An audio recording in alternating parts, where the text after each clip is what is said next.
Viking नाम सुनने में जितना बढ़िया लगता है उतना है नहीं। यह एक ऐसे समुदाय का नाम था जिनके आने की खबर भर से लोगों की रूह कांप जाया करती थी। इतिहास में बहुत से लुटेरे हुए, लेकिन कोई इनके जैसा क्रूर नहीं था। लूट के चक्कर में इन्होंने कितने लोगों को मारा है इसका आंकड़ा भी नहीं मिलता। वह आंधी की तरह आते थे और तूफान की तरह लूट के बाद भाग जाते थे।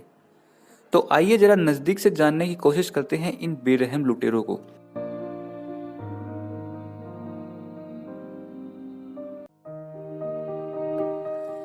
माना जाता है कि वाइकिंग्स का उदय डेनमार्क में हुआ था।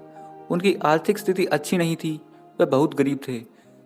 छोटे छोटे छोटे कच्चे घरों में जैसे तैसे वह अपना जीवन बसर करते थे। खेती ही जीविका का सहारा था। इस सब के बावजूद उनमें एक चीज थी जो उन्हें सबसे अलग बनाती थी। वह थी उनकी निडरता।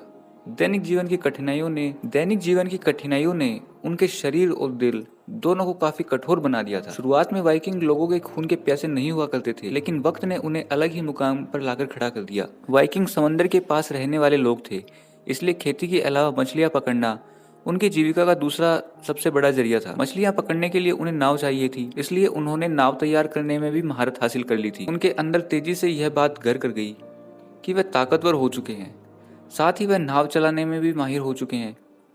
उनके पास ये दो ऐसे हथियार थे जिसका प्रयोग करके वह किसी को भी लूट सकते थे। बात मन में आई ही थी कि उन्होंने एक बार कोशिश करने का प्लान बनाया और निकल पड़े अपनी पहली लूट की ओर। वाइकिंग ने अपनी पहली लूट के लिए इंग्लैंड को चुना।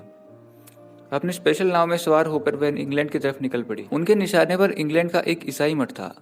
वह मठ अपनी किताबों, कला और खजाने के लिए मशहूर था।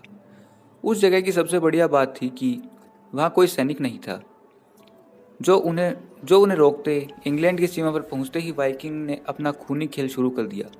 वह मठ पहुंचने में कामयाब हो गए। वहाँ एक बड़ी संख्या में लोग मौजूद थे।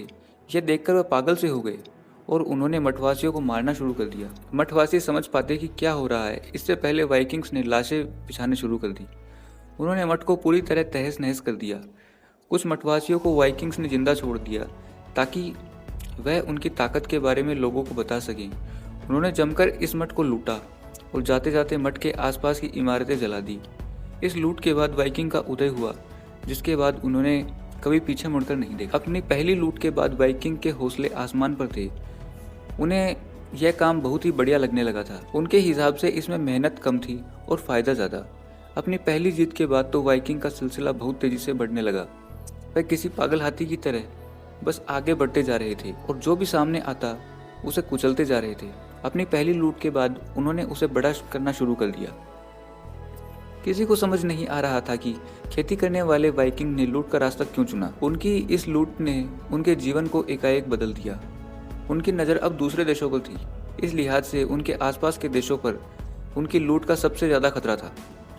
अभी तक वाइकिंग छोटी नावों का प्रयोग करते थे, लेकिन अपनी ताकत बढ़ाते हुए उन्होंने पहली लूट के बाद बड़े जहाज़ों को बनाना शुरू कर दिया। धीरे धीरे वाइकिंग लुटेरों की तरह नहीं बल्कि एक हत्यारे समूह के तौर पर जाने लगा। उन्होंने अपना लूट का दायरा भी बढ़ा दिया था। पहले तो वह आसपास की जगहों पर ही जाया करते थे, लेकिन बाद में वह अनजान देशों तक पहुंचने लगे। ये कहा जाता है कि कोलंबस से कई साल पहले वाइकिंग्स अमेरिका के समुद्र तट तक पहुंच चुके थे। वह किसी भी अनजान रास्ते पर निकलना पसंद करते थे। उन्हें जो भी जगह पसंद आ जाती थी वहां जाकर लोगों को मारते और लूटकर उन्हें कंगाल बना देते थे। अपनी इस लूट के पीछे उन्होंने कई निर्दोषों को मौत के घाट उतार दिया। वाइकिंग लूट तो करते थे, लेकिन उन्होंने इसके साथ में मानव तस्करी भी शुरू कर दी थी। उनके बारे में कहा जाता है कि वह जहाँ भी लूट करते थे वहाँ के कुछ लोगों को बंदी बना लेते थे। बाद में इन लोगों को वह अमीरों को बेच देते थे। अमीर इन्हें अपना दास बनाते थे। काम को करते करते वाइकिंग के पास कभी पैसा खत्म नहीं होता था। इस खूनी खेल में न तो वह अब किसी धर्म को मानते थे, न ही किसी समुदाय को। इंसानियत तो जैसे उनमें खत्म सी हो गई थी। उनके लिए उनकी ताकत और उनके लोग ही अब सब कुछ थे। के साथ वाइकिंग की दहशत बढ़ने लगी थी। अंग्रेजों को तो उन्होंने बहुत ही ज़्यादा परेशान किया था।